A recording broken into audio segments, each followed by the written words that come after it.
The Wood of the Dead by Algernon Blackwood. One summer in my wanderings with a knapsack, I was at luncheon in the room of a wayside inn in the western country, when the door opened and there entered an old rustic who crossed close to my end of the table and sat himself down very quietly in the seat by the bow window. We exchanged glances, or, properly speaking, nods, for at the moment I did not actually raise my eyes to his face. So concerned was I with the important business of satisfying an appetite gained by tramping 12 miles over a difficult country. The fine warm rain of 7 o'clock, which had since risen in a kind of luminous mist about the treetops, now floated far overhead in a deep blue sky, and the day was settling down into a blaze of golden light. It was one of those days peculiar to Somerset and North Devon, when the orchards shine and the meadows seem to add a radiance of their own. So brilliantly soft are the colorings of grass and foliage. The innkeeper's daughter, a little maiden with a simple country loveliness, presently entered with a foaming pewter mug, inquired after my welfare, and went out again. Apparently, she had not noticed the old man sitting in the settle by the bow window, nor had he, for his part, so much as once turned his head in our direction. Under ordinary circumstances, I should probably have given no thought to this other occupant of the room, but the fact that it was supposed to be reserved for my private use, and the singular thing that he sat looking aimlessly out of the window, with no attempt to engage me in conversation, drew my eyes more than once, somewhat curiously, upon him, and I soon caught myself wondering why he sat there so silently, and always with averted head. He was, I saw, a rather bent old man in rustic dress, and the skin of his face was wrinkled like that of an apple. Corduroy trousers were caught up with a string below the knee, and he wore a sort of brown fustian jacket that was very much faded. His thin hand rested upon a stoutish stick. He wore no hat and carried none, and I noticed that his head, covered with silvery hair, was finely shaped and gave the impression of something noble. Though rather piqued by his studied disregard of my presence, I came to the conclusion that he probably had something to do with the little hostel, and had a perfect right to use this room with freedom, and I finished my luncheon without breaking the silence, and then took the settle opposite to smoke a pipe before going on my way. Through the open window came the sense of the blossoming fruit trees. The orchard was drenched in sunshine, and the branches danced lazily in the breeze. The grass below fairly shone with white and yellow daisies. The red roses, climbing in profusion over the casement, mingled their perfume with the sweetly penetrating odor of the sea. It was a place to dawdle in, to lie and dream away a whole afternoon, watching the sleepy butterflies and listening to the chorus of birds which seemed to fill every corner of the sky. Indeed, I was already debating in my mind whether to linger and enjoy it all, instead of taking the strenuous pathway over the hills, when the old rustic in the settle opposite suddenly turned his face towards me for the first time and began to speak. His voice had a quiet, dreamy note in it that was quite in harmony with the day and the scene, but it sounded far away, I thought, almost as though it came to me from outside, where the shadows were weaving their eternal tissue of dreams upon the garden floor. Moreover, there was no trace in it of the rough quality one might naturally have expected.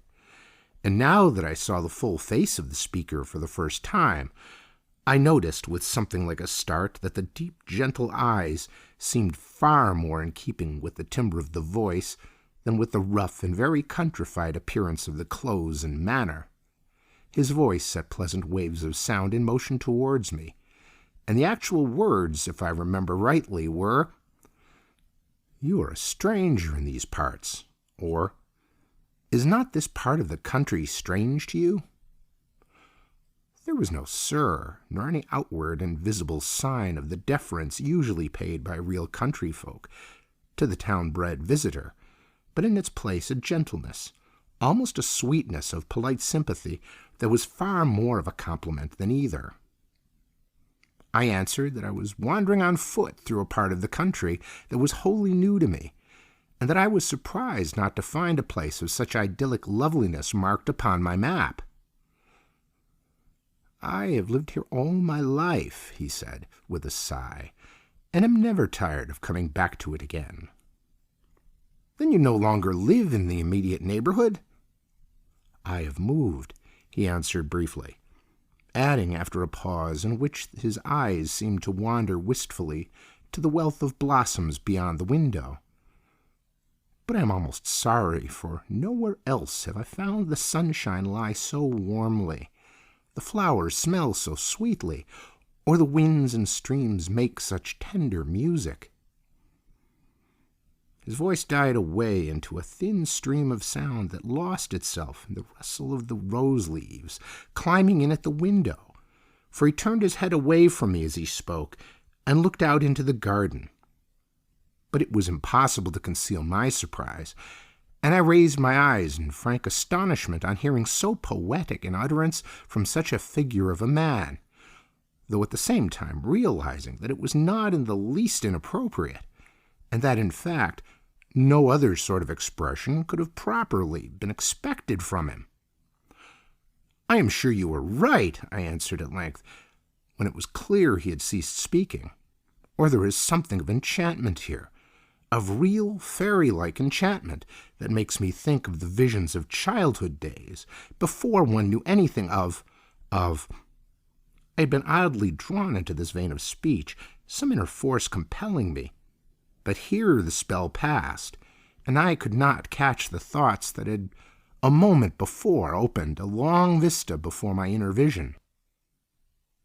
"To tell you the truth," I concluded lamely, "the place fascinates me, and I am in two minds about going further." Even at this stage, I remember thinking it odd that I should be talking like this with a stranger whom I met in a country inn, for it has always been one of my failings that to strangers my manner is brief to surliness. It was as though we were figures meeting in a dream, speaking without sound, obeying laws not operative in the everyday working world, and about to play with a new scale of space and time, perhaps.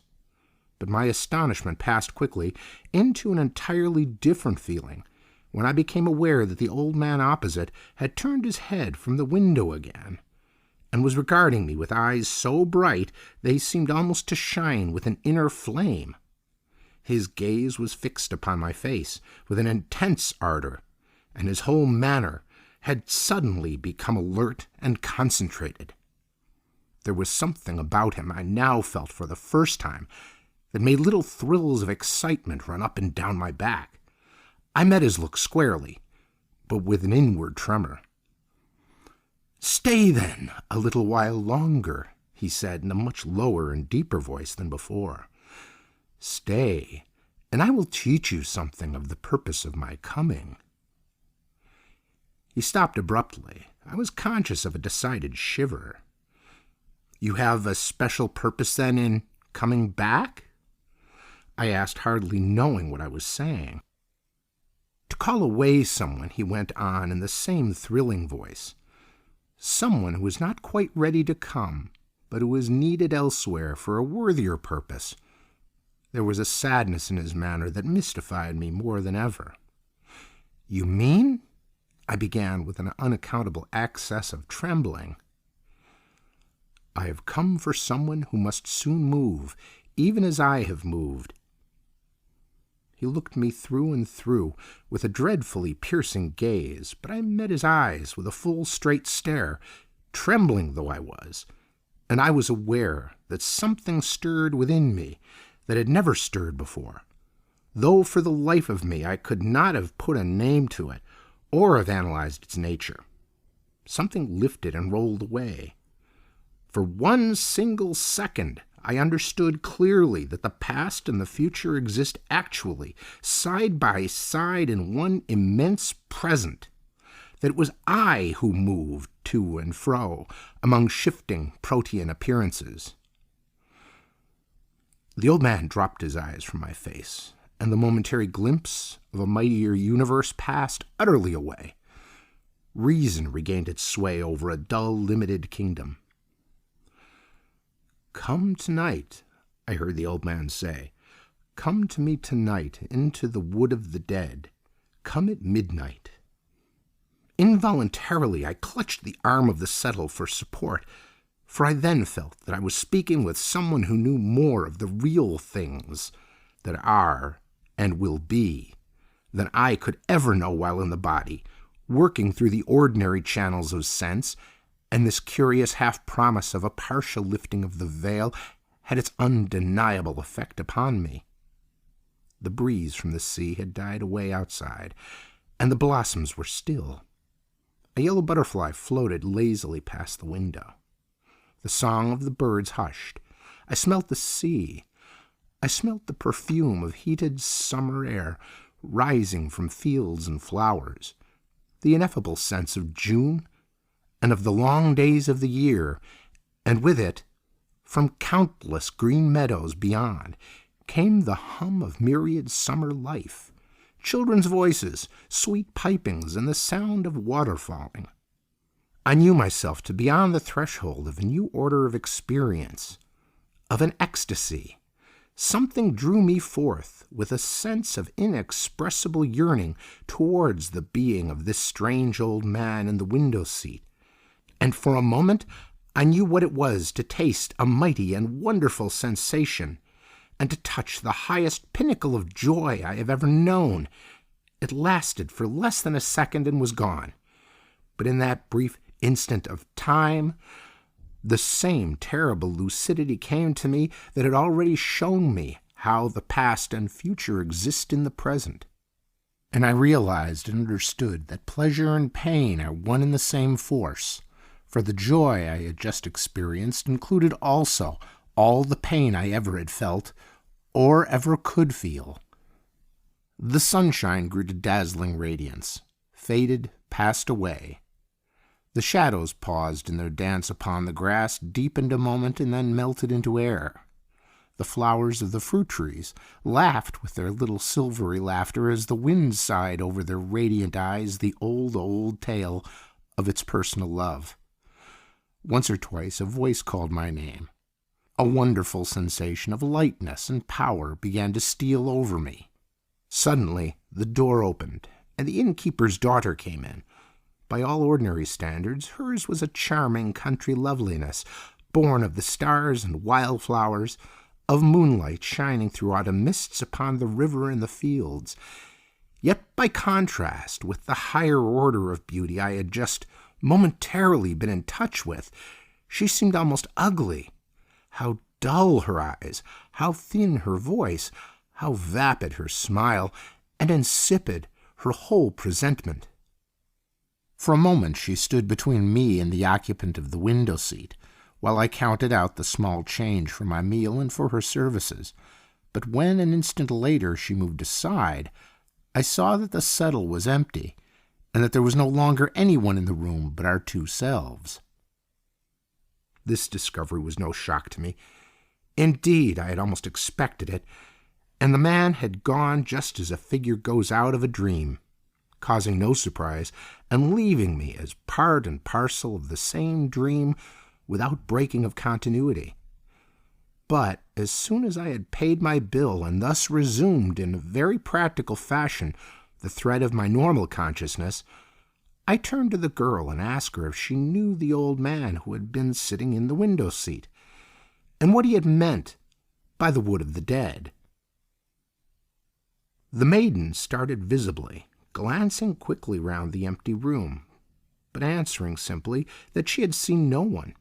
I described him in great detail, and then, as the description grew clearer, she turned a little pale under her pretty sunburn, and said very gravely that it must have been the ghost. "Ghost? What ghost?" "Oh, the village ghost," she said quietly, coming closer to my chair with a little nervous movement of genuine alarm, and adding in a lower voice, "He comes before a death, they say." It was not difficult to induce the girl to talk, and the story she told me shorn of the superstition that had obviously gathered with the years round the memory of a strangely picturesque figure, was an interesting and peculiar one. The inn, she said, was originally a farmhouse, occupied by a yeoman farmer, evidently of a superior, if rather eccentric character, who had been very poor until he reached old age, when his son died suddenly in the colonies and left him an unexpected amount of money, almost a fortune. The old man thereupon altered no whit his simple manner of living, but devoted his income entirely to the improvement of the village and to the assistance of its inhabitants. He did this quite regardless of his personal likes and dislikes, as if one and all were absolutely alike to him, objects of a genuine and impersonal benevolence. People had always been a little afraid of the man, not understanding his eccentricities, but the simple force of this love for humanity changed all that in a very short space of time, and before he died he came to be known as the father of the village, and was held in great love and veneration by all. A short time before his end, however, he began to act queerly. He spent his money just as usefully and wisely, but the shock of sudden wealth after a life of poverty, people said, had unsettled his mind. He claimed to see things that others did not see, to hear voices, and to have visions. Evidently, he was not of the harmless, foolish visionary order, but a man of character and of great personal force, for the people became divided in their opinions, and the vicar, good man, regarded and treated him as a special case. For many, his name and atmosphere became charged almost with a spiritual influence that was not of the best. People quoted texts about him, kept, when possible, out of his way, and avoided his house after dark. None understood him, but though the majority loved him, an element of dread and mystery became associated with his name, chiefly owing to the ignorant gossip of the few. A grove of pine trees behind the farm, the girl pointed them out to me on the slope of the hill, he said was the wood of the dead, because just before anyone died in the village, he saw them walk into that wood singing. None who went in ever came out again. He often mentioned names to his wife, who usually published them to all the inhabitants within an hour of her husband's confidence. And it was found that the people he had seen enter the wood died. On warm summer nights he would sometimes take an old stick and wander out hatless under the pines, for he loved this wood, and used to say he met all his old friends there, and would one day walk in there never to return. His wife tried to break him gently off this habit, but he always had his own way, and once, when she followed and found him standing under a great pine in the thickest portion of the grove, talking earnestly to someone she could not see, he turned and rebuked her very gently, but in such a way that she never repeated the experiment, saying, "You should never interrupt me, Mary, when I am talking with the others, for they teach me, remember, wonderful things, and I must learn all I can before I go to join them." This story went like wildfire through the village, increasing with every repetition until at length everyone was able to give an accurate description of the great veiled figures the woman declared she had seen moving among the trees where her husband stood. The innocent pine grove now became positively haunted, and the title of Wood of the Dead clung naturally, as if it had been applied to it in the ordinary course of events by the compilers of the Ordnance Survey. On the evening of his 90th birthday, the old man went up to his wife and kissed her. His manner was loving and very gentle, and there was something about him besides, she declared afterwards, that made her slightly in awe of him, and feel that he was almost more of a spirit than a man. He kissed her tenderly on both cheeks, but his eyes seemed to look right through her as he spoke. "Dearest wife," he said, "I am saying goodbye to you, for I am now going into the wood of the dead, and I shall not return. Do not follow me, or send to search, but be ready soon to come upon the same journey yourself." The good woman burst into tears and tried to hold him, but he easily slipped from her hands, and she was afraid to follow him. Slowly, she saw him cross the field in the sunshine, and then enter the cool shadows of the grove, where he disappeared from her sight. That same night, much later, she woke to find him lying peacefully by her side in bed, with one arm stretched out towards her, dead. Her story was half believed, half doubted at the time, but in a very few years afterwards it evidently came to be accepted by all the countryside. A funeral service was held to which the people flocked in great numbers, and everyone approved of the sentiment which led the widow to add the words, "the father of the village," after the usual texts which appeared upon the stone over his grave. This, then, was the story I pieced together of the village ghost, as the little innkeeper's daughter told it to me that afternoon in the parlor of the inn. "But you're not the first to say you've seen him," the girl concluded, "and your description is just what we've always heard. And that window, they say, was just where he used to sit and think when he was alive. And sometimes, they say, to cry for hours together." "And would you feel afraid if you had seen him?" I asked, for the girl seemed strangely moved and interested in the whole story. "I think so," she answered timidly. "Surely, if he spoke to me. He did speak to you, didn't he, sir?" she asked after a slight pause. "He said he had come for someone." "Come for someone," she repeated. "Did he say?" she went on falteringly. "No, he did not say for whom," I said quickly, noticing the sudden shadow on her face and the tremulous voice. "Are you really sure, sir?" "Oh, quite sure," I answered cheerfully. "I did not even ask him." The girl looked at me steadily for nearly a whole minute, as though there were many things she wished to tell me or to ask. But she said nothing, and presently picked up her tray from the table and walked slowly out of the room. Instead of keeping to my original purpose and pushing on to the next village over the hills, I ordered a room to be prepared for me at the inn, and that afternoon I spent wandering about the fields and lying under the fruit trees, watching the white clouds sailing out over the sea.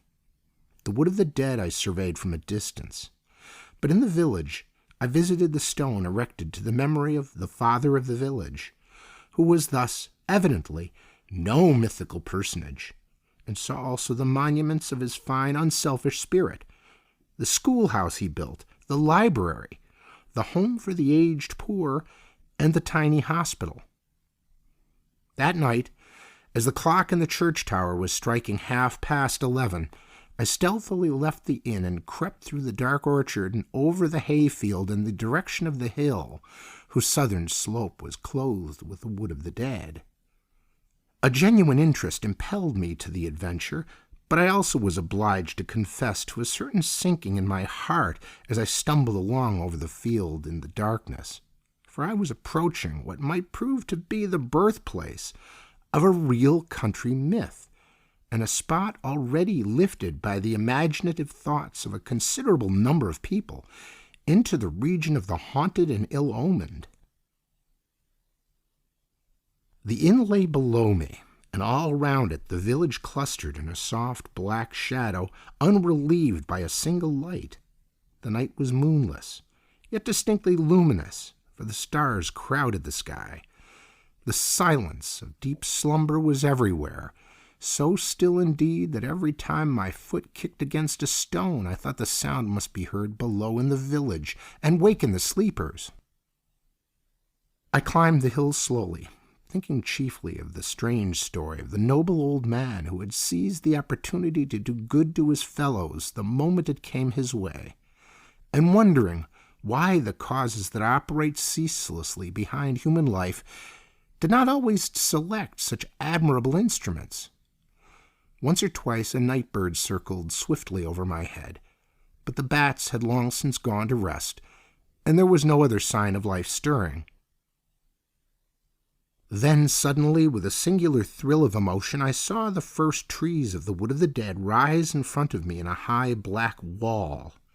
Their crests stood up like giant spears against the starry sky, and though there was no perceptible movement of the air on my cheek, I heard a faint rushing sound among the branches as the night breeze passed to and fro over their countless little needles. A remote, hushed murmur rose overhead and died away again almost immediately. For in these trees the wind seems to be never absolutely at rest, and on the calmest day there is always a sort of whispering music among the branches. For a moment I hesitated on the edge of this dark wood, and listened intently. Delicate perfumes of earth and bark stole out to meet me. Impenetrable darkness faced me. Only the consciousness that I was obeying an order strangely given, and including a mighty privilege, enabled me to find the courage to go forward and step in boldly under the trees. Instantly the shadows closed in upon me, and something came forward to meet me from the center of the darkness. It would be easy enough to meet my imagination halfway with fact, and say that a cold hand grasped my own and led me by invisible paths into the unknown depths of the grove. But at any rate, without stumbling, and always with the positive knowledge that I was going straight towards the desired object, I pressed on confidently and securely into the wood.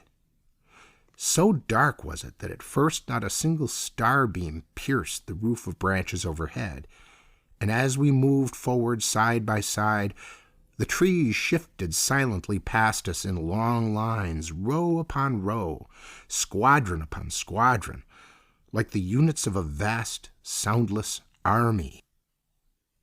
And at length we came to a comparatively open space where the trees halted upon us for a while, and looking up I saw the white river of the sky beginning to yield to the influence of a new light that now seemed spreading swiftly across the heavens. "It is the dawn coming," said the voice at my side that I certainly recognized, but which seemed almost like a whispering from the trees. "And we are now in the heart of the Wood of the Dead." We seated ourselves on a moss-covered boulder and waited the coming of the sun. With marvelous swiftness, it seemed to me, the light in the east passed into the radiance of early morning, and when the wind awoke and began to whisper in the treetops, the first rays of the risen sun fell between the trunks and rested in a circle of gold at our feet. "Now come with me," whispered my companion in the same deep voice, "for time has no existence here, and that which I would show you is already there." We trod gently and silently over the soft pine needles. Already the sun was high over our heads, and the shadows of the trees coiled closely about their feet. The wood became denser again, but occasionally we passed through little open bits where we could smell the hot sunshine and the dry, baked pine needles. Then presently we came to the edge of the grove, and I saw a hayfield lying in the blaze of day, and two horses basking lazily with switching tails in the shafts of a laden hay wagon. So complete and vivid was the sense of reality that I remember the grateful realization of the cool shade where we sat and looked out upon the hot world beyond. The last pitchfork had tossed up its fragrant burden, and the great horses were already straining in the shafts after their driver as he walked slowly in front with one hand upon their bridles. He was a stalwart fellow with sunburned neck and hands. Then, for the first time, I noticed, perched aloft upon the trembling throne of hay, the figure of a slim young girl. I could not see her face, but her brown hair escaped in disorder from a white sunbonnet, and her still browner hands held a well-worn hay-rake. She was laughing and talking with the driver, and he, from time to time, cast up at her ardent glances of admiration, glances that won instant smiles and soft blushes in response. The cart presently turned into the roadway that skirted the edge of the wood where we were sitting. I watched the scene with intense interest, and became so much absorbed in it that I quite forgot the manifold strange steps by which I was permitted to become a spectator.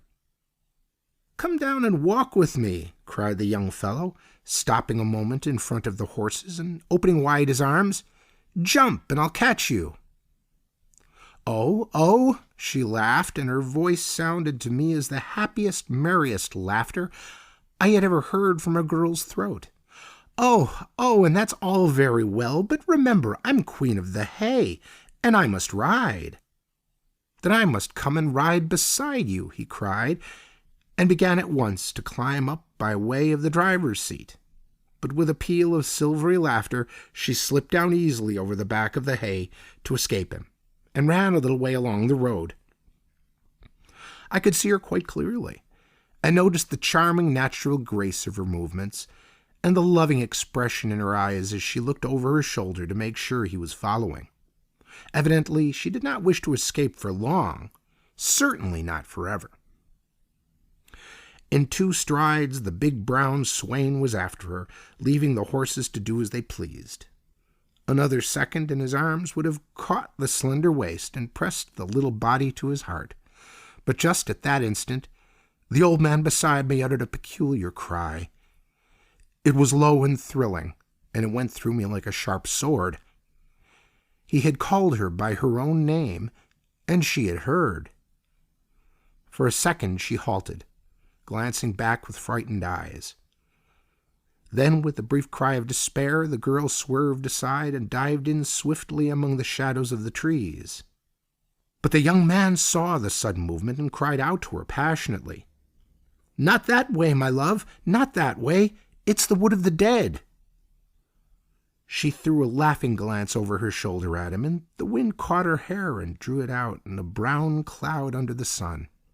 But the next minute she was close beside me, lying on the breast of my companion, and I was certain I heard the words repeatedly uttered with many sighs.